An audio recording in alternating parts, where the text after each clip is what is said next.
Assalamualaikum warahmatullahi wabarakatuh. Ila hadrati sayyidina wa habibina wa syafi'ina Muhammadin sallallahu alaihi wasallam wa ila arwahi abaihi wa ikhwanihi minal anbiya'i wal mursalin salawatullahi wa salamuhu alaihi wa alaihim ajma'in wa ala ali kulli was sahabati wal qarabati wat tabi'in wa tabi'it tabi'in bi ihsanin ila yaumiddin wa ila arwahi walidina wa muallimina wa zawil huquqi alaina ajma'in wa khususan ila hadrati Syekh Abdul Ghani Yahya wa Syekh Umar Yusuf. Siril Fatihah.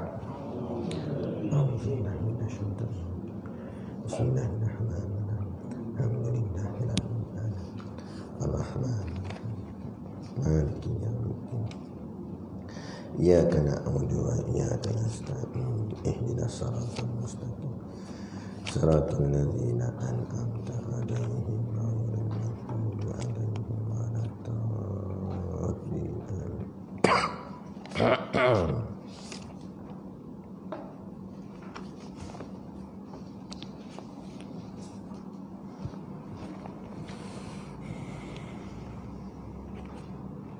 Bismillahirrahmanirrahim.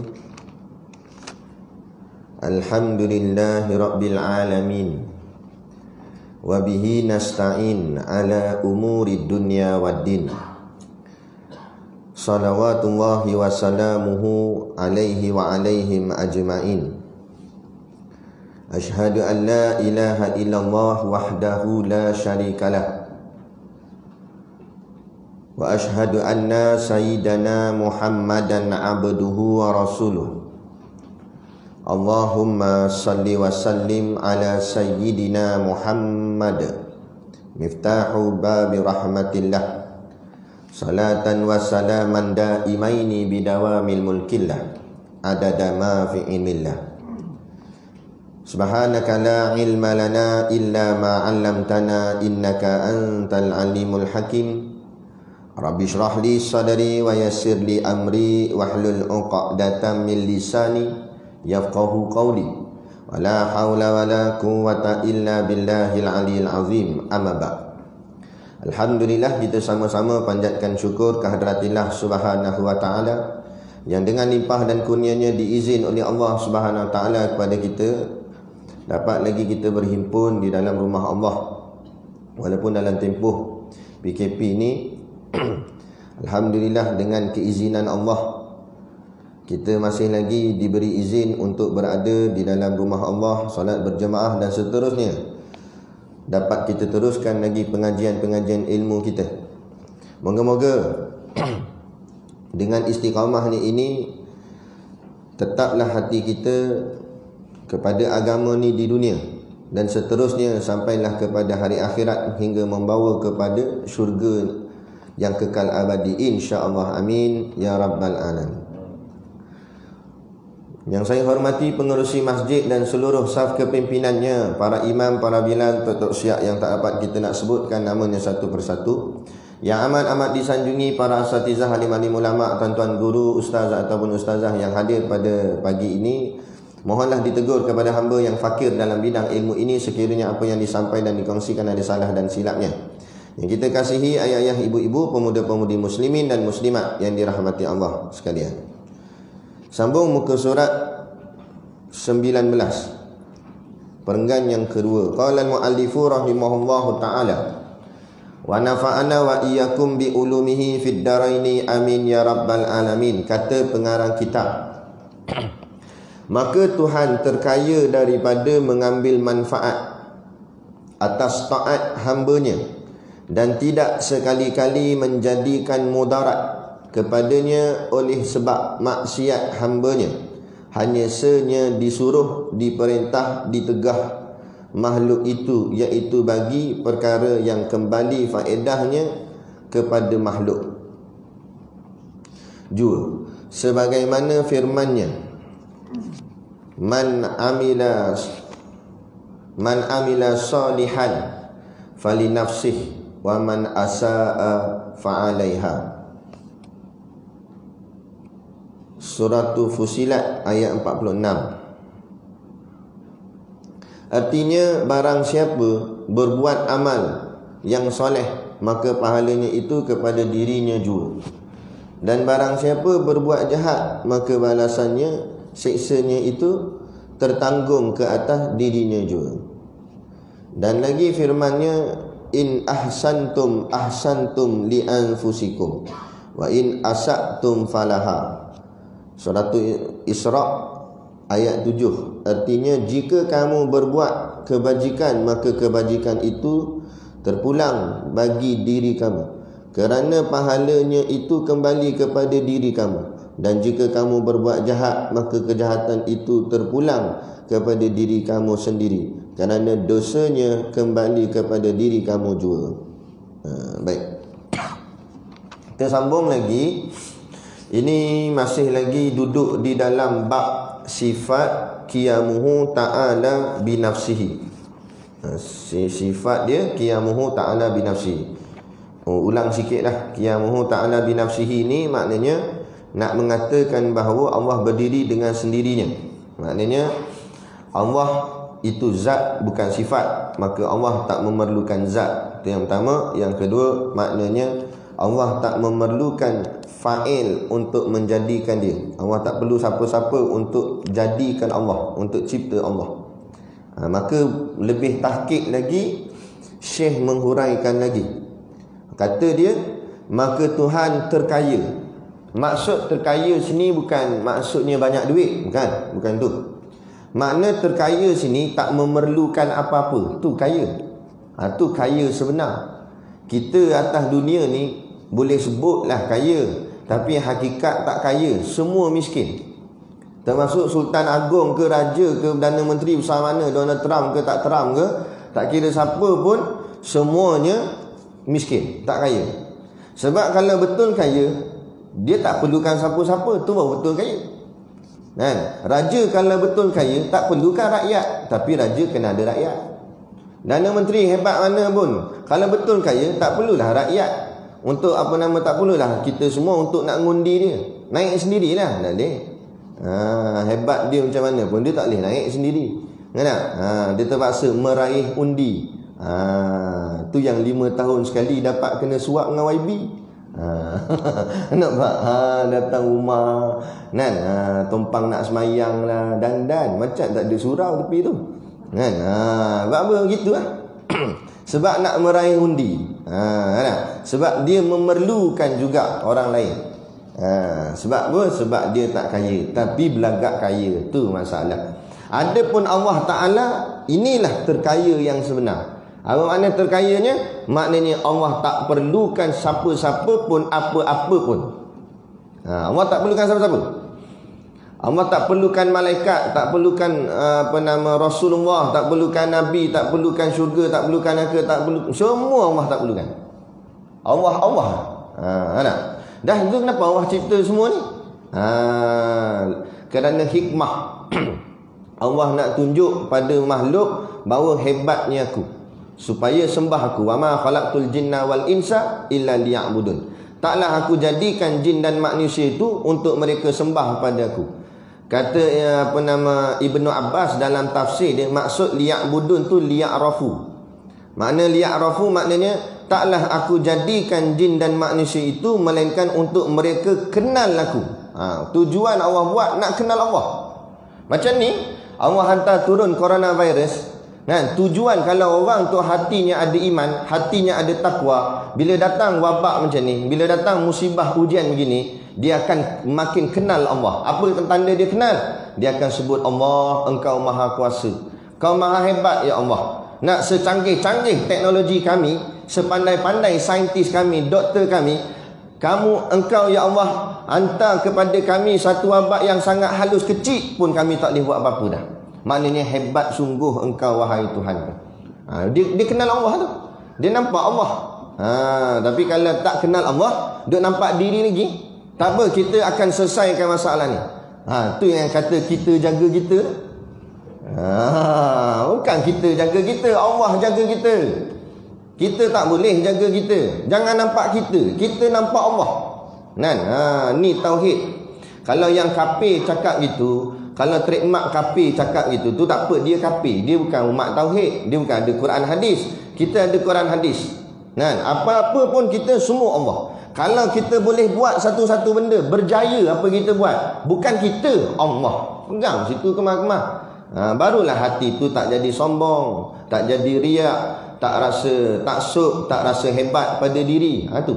Sebab apa? Sebab bila buat apa pun kita buat, maka yang berjaya pun Allah jayakan, yang gagal pun Allah gagalkan. Tak ada masalah.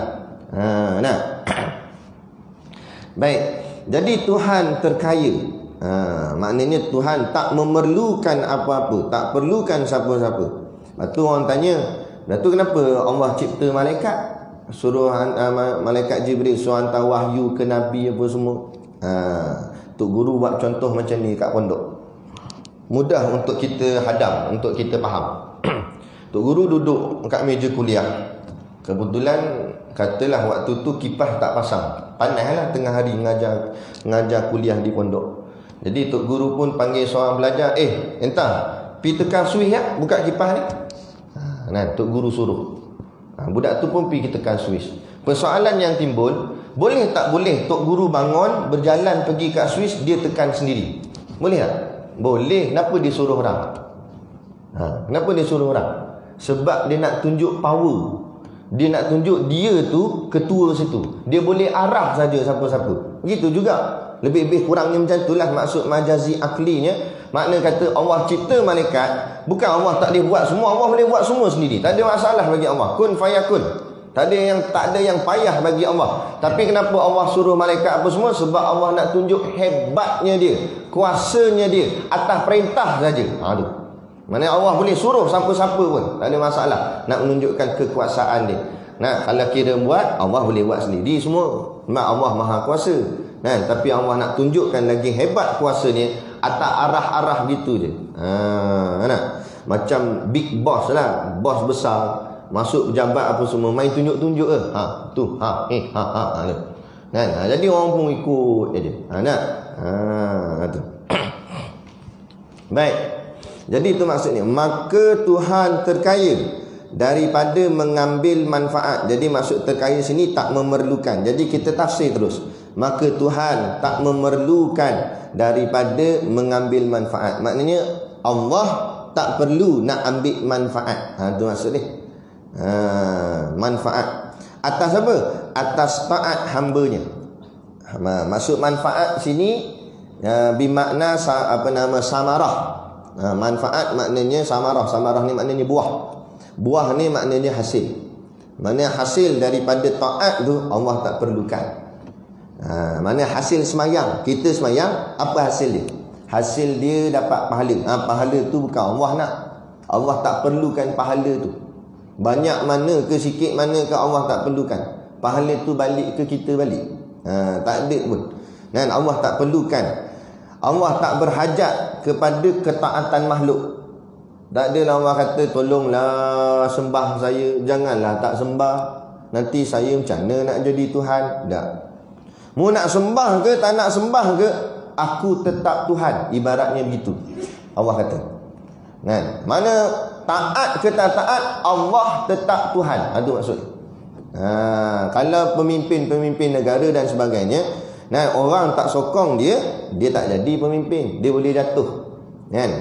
Dia perlukan sokongan. Allah tak perlukan sokongan siapa-siapa. Nak sokong, sokong. Tak nak sokong, sudah. Kalau sokong balik ke dirimu balik pahalanya, tak sokong nak balik ke dirimu balik juga dosanya. Tak ada masalah bagi Allah.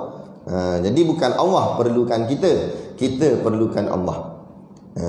Apa saja yang berkait dengan Allah semua macam tu. Termasuk rumah Allah, masjid. Bukan masjid perlukan kita. Kita yang perlukan masjid.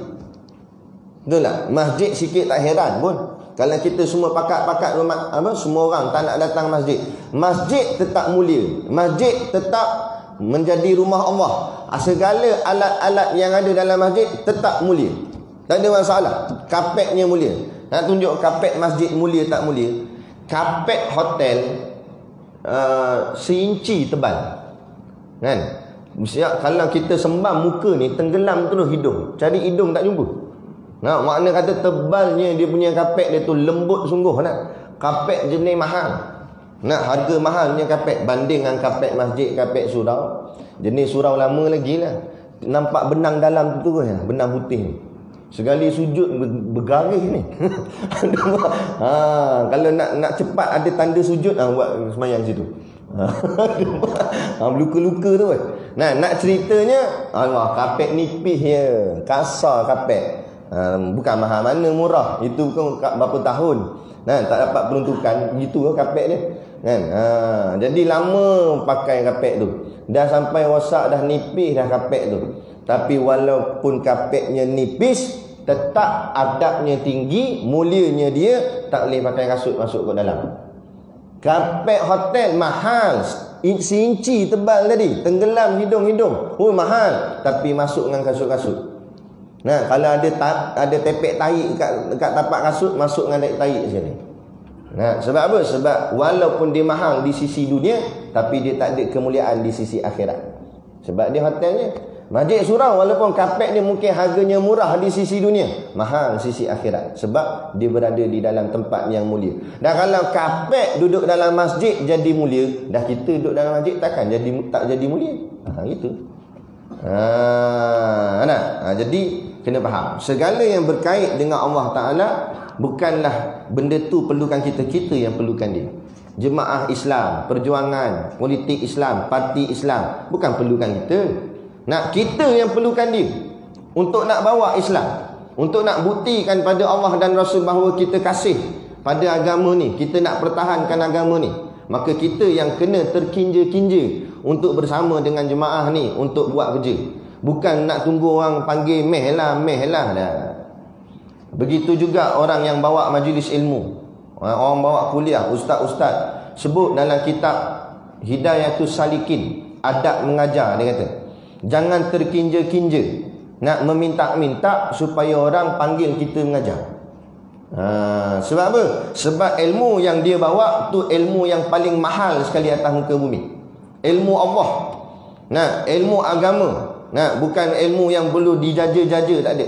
Siapa nak ngaji dia kena minta, kena mohon. Nah, sebab apa? Sebab itu barang mahal. Bukan jadi sombong dah, tapi sebab ilmu tu ilmu mahal. Bukan datang bawa resume apa semua, nak sijil, boleh tak saya nak mengajar kat masjid ni? Tu tak kena. Syekh Abdul Samad Al-Palimani sebut dalam kitab Hidayatus Salikin. Boleh cek tengok. Kata tak kena gitu. Adab tu tak cantik, dia kata. Yang kenanya orang datang minta. Telefon ke macam mana ke, cakap ustaz boleh tak mengajar? Tu gitu. Sebab adab dia begitu. Adab dia murid cari guru, bukan guru cari murid, kan? Dia begitu.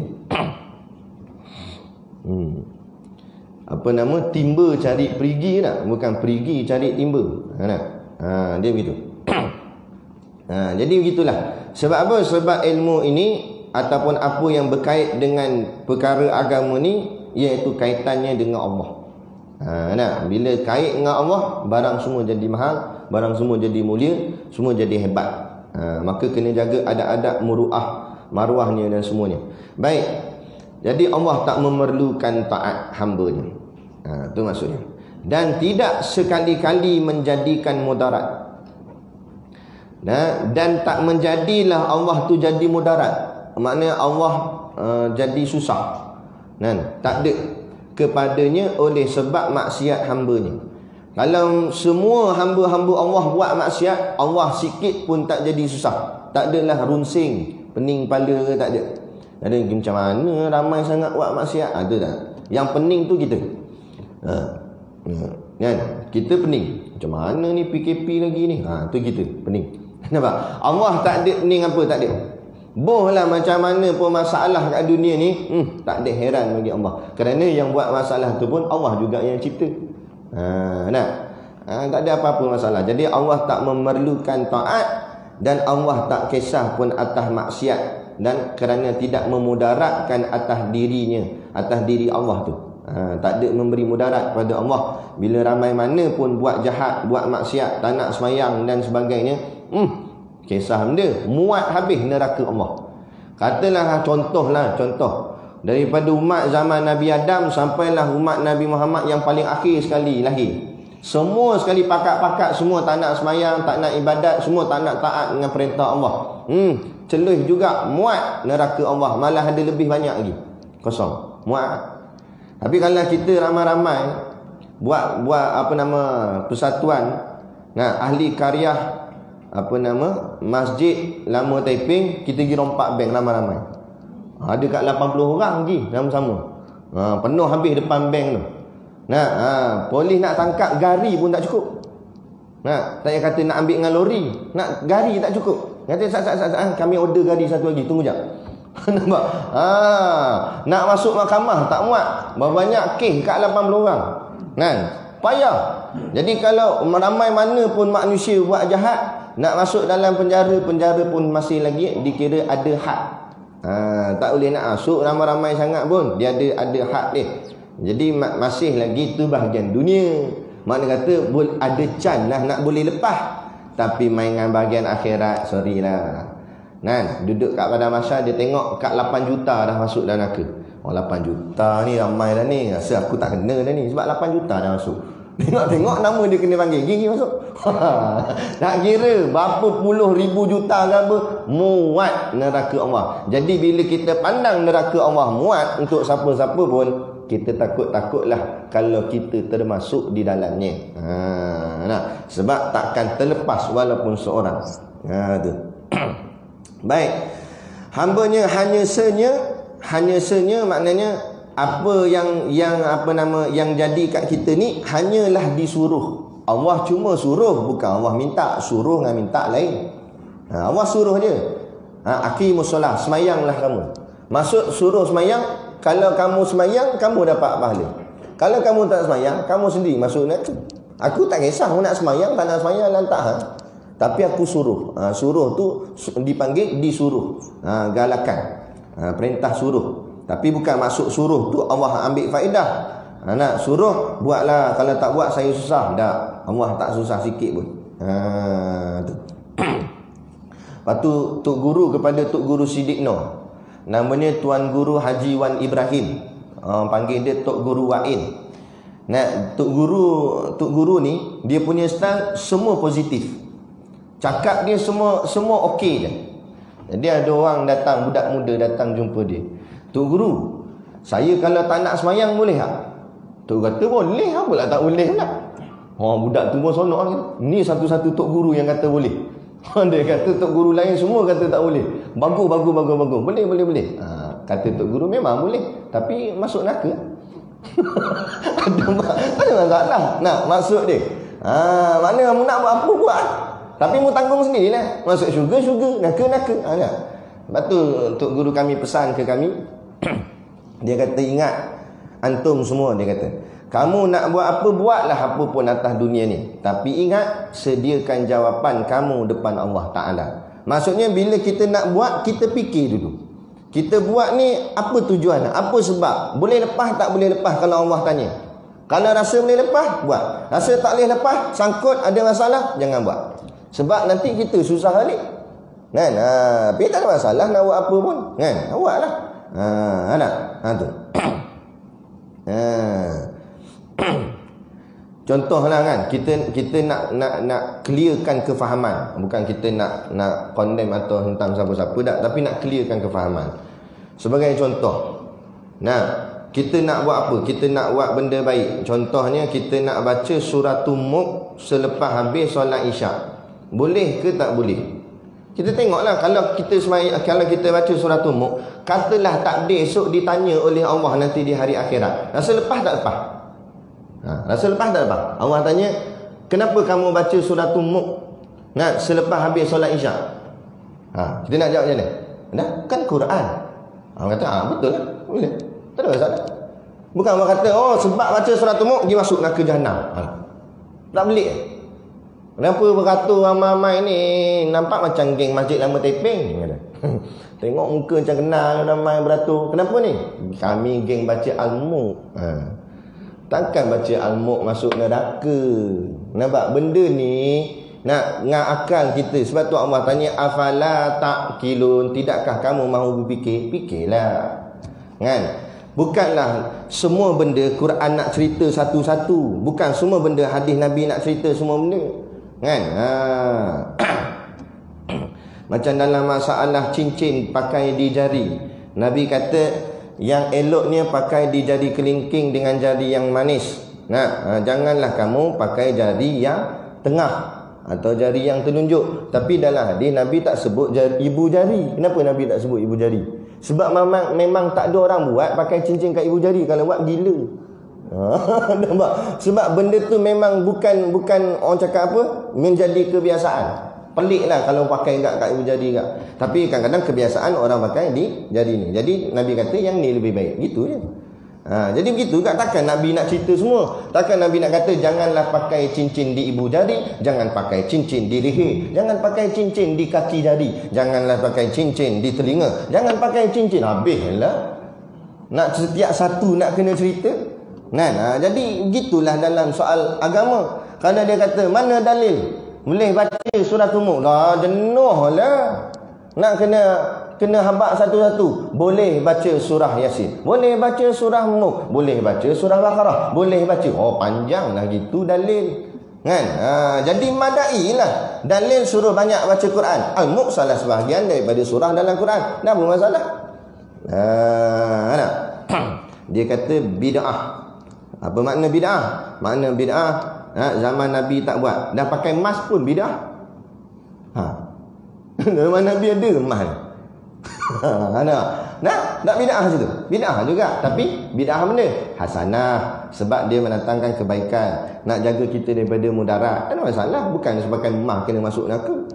Lepas tu kita kena faham dalam masalah bid'ah hasanah, bid'ah dalalah. Dan kita kena faham juga bid'ah bukan hukum. Buka kitab mana-mana, kitab fiqh. Bid'ah bukan hukum. Hukum ada 5 saja. Wajib, sunat, harus, makruh, haram. Kan? Kita nak bicara, kita kata baca Al-Mulk lepas mayang isyak ni bid'ah. Bid'ah bukan hukum. Aku tak nak bicara bid'ah tak bid'ah. Aku nak tanya baca Al-Mulk lepas mayang isyak ni hukum dia duduk tang mana? Wajib, sunat, harus, makruh, haram. Nak duduk tang mana? Kalau kita tak alim sangat pun kita boleh jawab benda ni. Nak kata wajib memang tak ada suruhan suruh baca wajib. Kalau kita kata sunat, sebab benda sunat ni maknanya buat dapat pahala, tak buat tak dapat apa-apa. Jadi baca Quran boleh dapat pahala. Boleh kita kata sunat. Atau kalau kita kata sebab hadis tak ada kata apa, tak ada. Kalau tak ada perintah suruh, tak ada perintah larang, duduk dalam mubah, harus. Dan kalau harus apa masalah? Tak masuk makruh dengan haram. Ada kata haram, macam ada kata makruh. Betul? Gitu je hukum ni, bukan payah sebenarnya. Tapi bila kita tak faham atau tak mengaji, atau kita sendiri saja-saja buat jadi payah, itu jadi masalah. Kalau nak kira bid'ah, naik motor bid'ah, pakak-pakak beli unta lah kita. Kan? Naik motor bid'ah, naik kereta bid'ah, pakai mic kuliah pun bid'ah. Semayang pakai mic, mana ada zaman Nabi pakai mic. Kan? Jadi biar cerdik. Ada dalam melalui permasalahan dalam bab-bab agama ni, yang betul kita nak tegah, yang kita nak kata jangan buat, kilang arak, pusat judi, tu baru betul kita nak strict sangat.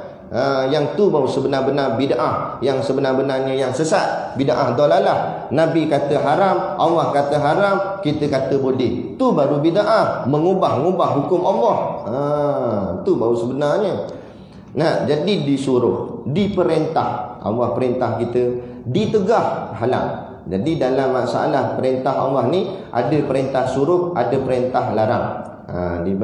Dipanggil perintah suruh, perintah wajib dan sunat. Perintah larang, perintah makruh dan haram.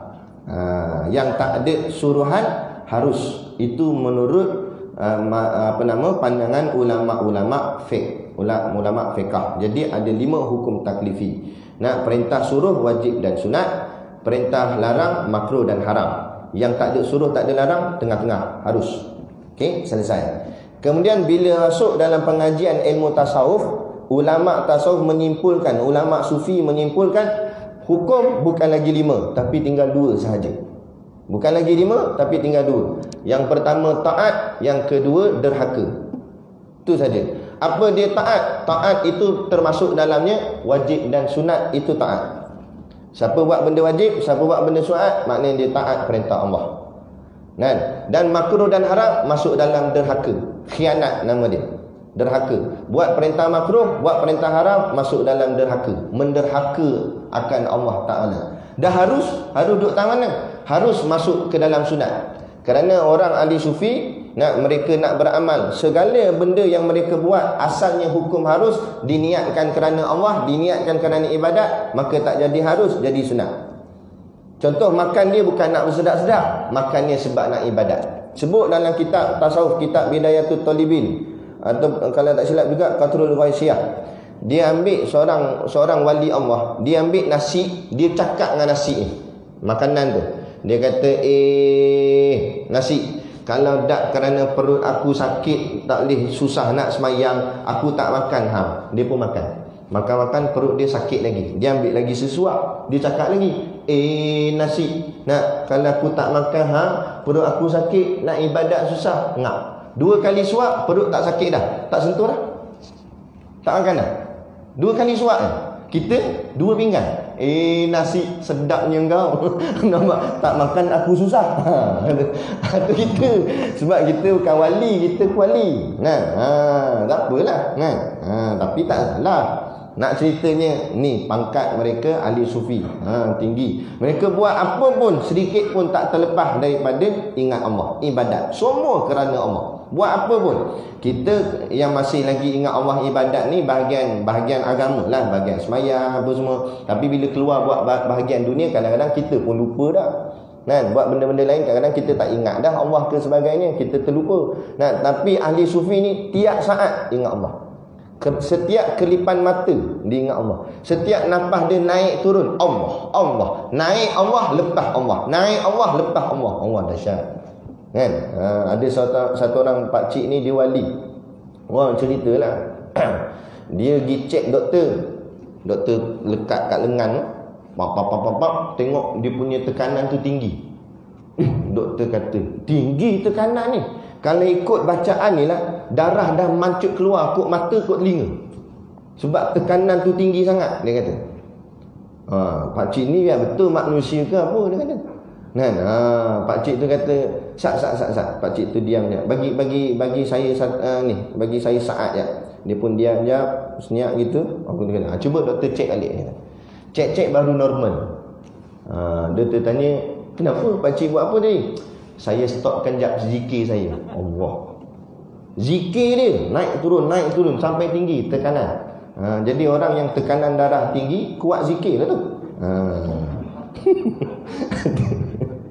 Allahu Akbar. Betul. Allah nak tunjukkan kehebatan. Kalau kita beramal dengan perintah Allah ni, hebat sebenarnya. Ditegah. Sebab itulah kalau kita tengok pada maslahah umum ni, macam majlis fatwa, mufti-mufti, mereka keluarkan irsyad pandangan fatwa ni, dia kena ikut dari segi fiqh. Ikut fiqh. Jadi keluarlah kenyataan semayang jarak, pakai mask, tak boleh salam, apa semua tu. Tapi kalau berbalik kepada pandangan kesufian, ahli tasawuf, lagi musibah datang, lagi kuat kena ikut perintah Allah, lagi kuat kena taat. Kalau gitu pula, sebab tu kadang-kadang ada sedikit pertembungan, perjanggahan. Bukan pasal apa ni, tapi sebab ni pasal apa. Tapi betul dah apa yang mufti buat. Sebab mufti dia tak boleh ambil makam yang tinggi-tinggi, sebab orang awam bukan makam tinggi. Jadi dia kena ambil pandangan-pandangan untuk masalah orang awam umum. Jadi ini betul lah tindakan dia. Cuma macam kami ada setengah-setengah tempat di pondok dan sebagainya, kami buat macam biasa je. Sebab kita pun dah kira kat tempat tu bukan ada orang lain pun, kita-kita aja. Jadi gitu lah. Sama kat kita semayang kat rumah pun jangan jarak-jarak. Ni sampai kat rumah semayang jarak. Bapak kat ruang tamu, nak bini kat dapur, anak lagi dalam bilik tu pun. Kan? Tu. Baik.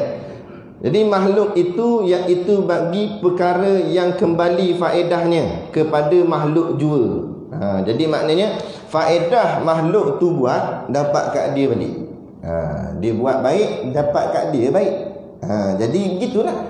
Jadi macam gitu je. kalau kita nak dapat hasil-hasil yang baik, kita buat baik, maka hasil dapat balik dengan kita baik. Tapi kalau rasa kita asyik baik je nak buat jahat, tak apa. Mana kita sendiri cari padah, kita sendiri nak jadi jahat, maka kita dapat jahat. Nah, itu je. Allah Maha Adil. Cumanya kalau ikutkan betul, tak selayaknya kita boleh dapat pahala kalau ikutkan.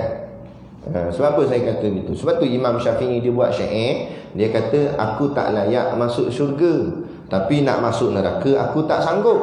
Betul dah tu. Sebab apa? Sebab apa Imam Syafi'i cakap begitu? Sebab apa benda yang melayakkan kita boleh masuk syurga? Ibadat yang kita buat ni, adakah kita buat atau Allah buat? Kita boleh bangkit semayang, bangkit tahajud tengah malam. Siapa yang bangkitkan kita? Allah. Yang kita boleh ambil uduk, boleh angkat tangan, siapa buat? Allah.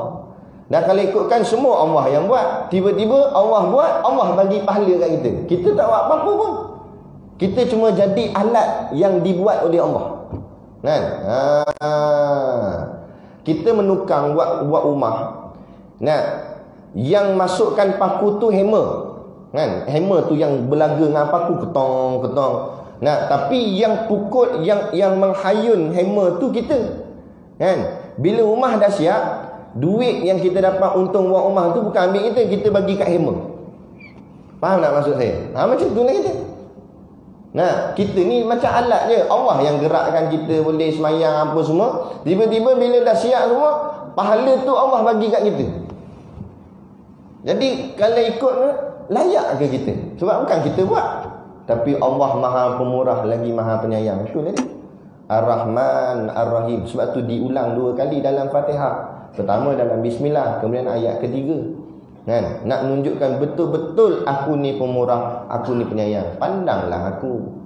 Nak benda hang buat ni pun aku tolong hang buat, lepas tu aku bagi kat hang pahala. Aku bagi pula, kalau pahala saja tak ada mada sangat. Dengan pahala tu pula lah aku masukkan hampa semua ke dalam syurga. Tak syukur lagi. Seolah-olah gitu. Allah nak terang pada kita. Jadi bagi orang yang nampak benda ni, dia tertunduk malu pada Allah. Ya Allah, ibadat aku pun engkau yang kemaskan, engkau yang cantikkan. Betul kau bagi pula pahala kat aku. Kalau ikutkan Allah, nak terima pun segan. Macam tu. Sebab bukan kerja kita buat. Kan? Kita kerja dengan satu syarikat. Kan? Kita bos suruh buat satu kerja, kita kata saya tak erti lah, saya baru fresh graduate, mana reti lagi buat kerja ni. Bos kata tak apa, biar saya buat. Bos buat sampai siap projek tu. Siap projek tu, bos ambil gaji, untung lah. Nah, duit kat awak. Yang buat kerja tu bos, yang dapat gaji kita. Nampak? Tu. Tapi tak ada realiti, tak ada. Kita pergi pejabat, cuba cakap itu kat bos. Bos, saya tak erti lah. Tak erti ke tak? Tapi Allah Ta'ala, kita tak pandai buat, Allah tolong buat untuk kita. Allah bagi pahala kat kita. Allahu Akbar. Ucaplah syukur. Biarlah kita sebut Alhamdulillah tu penuh makna daripada hati. Nah, macam mana nak penuh daripada hati? Inilah gunanya ilmu. Sebab tu Allah tanya, kul hal yastawil ladzina ya'lamuna wal ladzina la ya'lamun. Katakanlah wahai Muhammad, sama ke orang mengaji dengan orang tak mengaji? Kalau kita tak mengaji, kemudian kita lafaz alhamdulillah, kadang-kadang memang lafaz tu boleh pahala, tapi maknanya tak mendalam. Kita sekadar sebut alhamdulillah, sebab kenyang perut, alhamdulillah, itu je lah. Tapi bila kita mengaji, kita faham apa yang kita dapat, kita sebut tu dengan penuh makna. Alhamdulillah, ya Allah. Baru kita rasa sebenar-benar syukur tu. Tu yang sebenar. Ini tujuan ilmu, tujuan mengaji, itulah dia. Firman-Nya, katanya Allah Ta'ala dalam surah Fussilat, man amila salihan falinafsih wa man asa'a fa'alaiha. Artinya, barang siapa berbuat amal yang soleh, siapa buat amal baik, maka pahalanya itu kepada dirinya. Pahala itu balik ke dirinya, balik juga. Dan barang siapa berbuat jahat, siapa yang buat jahat, buat dosa, maka balasannya, siksanya, maksud balasan tu siksa dia, siksanya itu tertanggung ke atas dirinya juga. Atau bahasa kita selalu sebut, berani buat, berani tanggung. Macam tu. Mau nak berani buat tak apa nak berani buat, tapi berani tanggung. Tak apa, tak nak semayang tak apa, tapi pecah kepala dalam neraka sakar. Kata boleh, saya dah biasa dah pecah kepala. Tak apa. Silakan. Nampak? Pecah kepala biasa. Kan? Ambil kepala, pergi cari tempat orang buat bangunan yang ada mesin piling. Sekali angkat, nak cakap dengan operator tu, sat, saya nak letak kepala bawah. Lagi okey. 1, 2, 3 letak. Tengok macam mana berkecai kepala tu. Tapi tu tak power lagi. Dalam neraka lagi dahsyat pilingnya. Bukan macam tu. Ni lagi dahsyat. Tu. Jadi bila kita ada benda macam ni, kita takutlah. Tok Guru Ni Aziz kata ada break. Kereta bila ada break baru selamat. Corner tajam break. Nampak? Jalan lurus tak apa, laju. Bila sampai corner tajam break balik. Gitu. Hidup kita macam tu. Tak ada apa-apa masalah, straight je lah kita. Tapi bila ada masalah, break sekejap. Ini tak boleh, ni maksiat, break. Yang ni taat, laju. Nak pergi masjid, laju. Tiba nampak kedai tikan nombor ekor, break. Bukan break berhenti masuk dalam. Maknanya break jangan pergi lah. Break parking situ. Nak ceritanya begitu. Hidup kena begitu, barulah selamat. Apa break dia? Break dia ingat tadilah.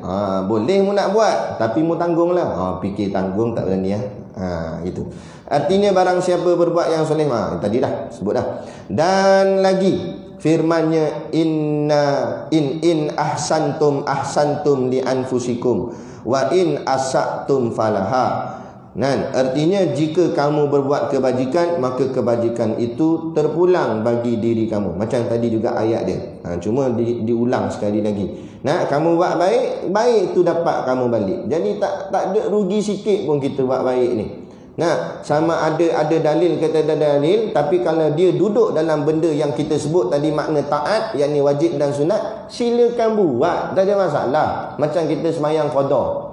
Kita semayang qada, kita ada terhutang lah dulu zaman muda, dulu zaman kugiran lah, apa semua tu, tinggal semayang. Kita pun dah kot usia ni, semayang baliklah qada, semayang satu. Jadi kita pun tak kira lah secara tepat berapa banyak yang kita tinggal. Kita pun semayang. Jadi orang tanya ulama, kalau semayang saya tu sebenarnya cukup dah bayar hutang tu, tapi saya takut saya semayang lagi. Takut masih lagi ada yang saya tertinggal, yang saya tak perasan ke sebagainya.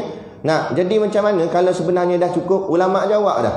Ulama kata sekiranya dah cukup hutang, maka dah selesai bagian hutang, dan yang lebih tu jadi sunat, kerana Allah takkan sia-siakan langsung pun walau sebesar zarah amal kebaikan yang hamba dia buat. Dan sembahyang tu benda baik ke benda jahat? Baik dah, tak ada masalah, terus je lah. Apa saja benda baik kita buat. Tak payah kisah ke orang. Asal benda ni baik. Tapi kena ingat, benda baik tu mesti dengan cara yang betul, baru dia jadi baik. Kalau benda baik tapi cara tak betul, dia tak jadi baik, malah jadi jahat lah pula. Macam mana? Okey, semayang ni benda baik ke benda jahat? Benda baik. Semayang ni bukan benda baik je, benda paling terbaik semayang. Amal yang akan ditimbang dulu solat. Tapi kalau tak kena cara, solat tu jadi mendatangkan dosa. Macam mana tak kena cara? Semayang dalam keadaan berhadas besar. Dia junub kan? Steady pergi masjid kan? Malam tadi, baru ni malam Jumaat, dia pun pergi masjid kan? Jadi tu imam lah tu. Nampak? Banyak Allah steady. Tak apa, dia terlupa kan? Habis bila dah ingat, kena keluar. Kena keluar. Walau dalam tahiyat akhir, dah innaka hamidun majid, nak lagi salam, baru teringat, dah mandi wajib. Nampak? Bangun keluar. Tapi tak payah habaq lah kat mic, minta maaf saya tak mandi wajib. Nanya. Nampak? Bangun keluar pandai-pandai je lah. Tapi janganlah kalau ada imam keluar, bisik kawan sebelah, tak semestinya. Kita gantilah pergi tempat ke depan tu. Nak ceritanya, maknanya begitu. Jadi baik. Jadi tak semestinya semua benda baik itu jadi baik, tapi biar kena cara. Kalau sebab tu ulama kata orang perempuan yang dalam keadaan haid haram baginya solat. Dia tahu dia haid, dia semayang juga, hukumnya berdosa. Padahal semayang kan benda baik, tapi dia buat semayang tu jadi dosa. Sebab apa? Walaupun benda tu baik semayang, tapi tak kena cara, jadi dosa. Malah ada ulama yang sedikit keras lagi mengatakan bahawa tak payah kata semayang, ambil uduk pun dosa bagi perempuan yang dalam keadaan haid. Tetapi ada ulama pandangan yang kecil mengatakan bahawa sekiranya niat dia ambil uduk tu bukan sebab nak semayang, tapi niat jadi amalan. Contoh sebelum tidur dia ambil uduk. Jadi niat amalan ambil uduk tu saja dibenarkan, tapi sebahagian lagi tak benarkan. Wallahu a'lam lah. Itu khilaf di kalangan ulama. Dan kita pula yang amalkan ambil uduk sebelum tidur ni, jangan takutlah batal. Ini dia dah ambil uduk kat bilik air, lepas tu dia pun naik atas katil. Bini dia pun, abang, ada uduk. Nampak? Last kali letak plywood tu tengah-tengah. Dia kata takut batal. Dah biarlah, bini nak pegang nama pun bini. Pegang dah batal Ustaz. Jenuh lah duduk dalam bilik air nak ambil uduk. Naik atas katil batal. Nak biar batal lah. Kita nak ambil bahagian mula tu je, pahala mula tu. Dia bukan macam semayang. Dia kena faham yang tu. Tak faham tak masalah. Dan kali tidur terus dalam kolam. Baik. Dan jika kamu berbuat, mana tadi? Kerana pahalanya itu kembali kepada diri kamu. Dan jika kamu berbuat jahat, maka kejahatan itu terpulang kepada diri kamu sendiri juga. Kerana dosanya kembali kepada diri kamu juga. Kita berhenti sinilah. Dan kita akan sambung. Maka kata Syekh Suhaimi rahimahullah, nanti situ.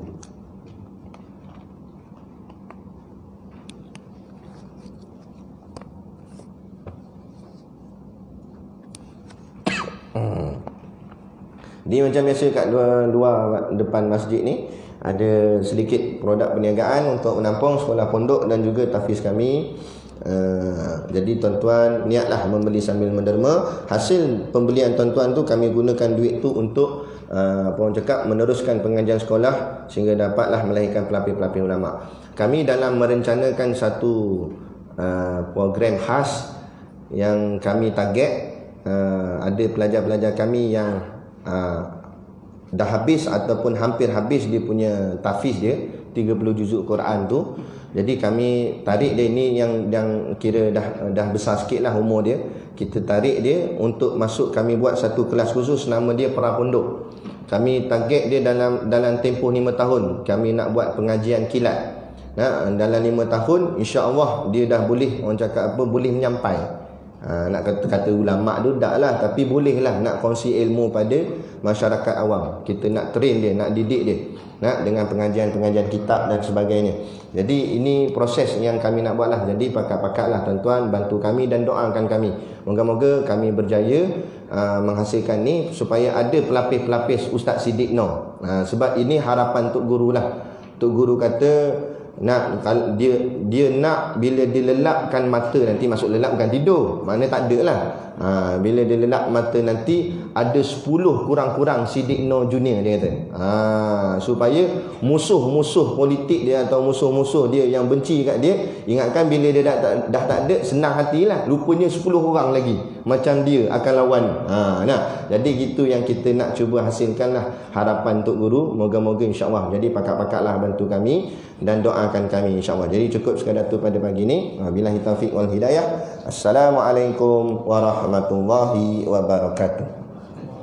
A'udzu billahi minasyaitonir rajim. Bismillahirrahmanirrahim. Alhamdulillahirabbil alamin wassalatu wassalamu ala asyrafil anbiya'i wal mursalin sayyidina Muhammad wa ala alihi washabihi ajmain. Allahumma taqabbal minna salatana wa du'aana innaka antas samiul alim wa tub alaina innaka antat tawwabur rahim. Allahumma ja'al dinana dinan nabiy Muhammadin sallallahu alaihi wasallam wa islamana islamal muslimin wa imanana imanal mu'minin wa salatana salatal khashiin wa a'mal a'malana a'mala salihin wa niyatana niyatal mukhlisin wa dhunubana ya Allah dhunubal mustaghfirin wa hayatana hayatal ulama wa mautana bi mauti syuhada wa adkhilnal jannata ma'al anbiya'i alaihimus salatu wassalam. Rabbana atina fid dunya hasanah wa fil akhirati hasanah wa qina adzabannar wa qina adzabannar wa qina adzabannar. Wa sallallahu ala khairi khalqihi sayyidina Muhammad wa ala alihi wa sahbihi wasallam. Subhana rabbika rabbil izzati amma yasifun, salamun alal mursalin walhamdulillahi rabbil alamin. Amin ya rabbal alamin. Taqabbalallahu minna wa minkum.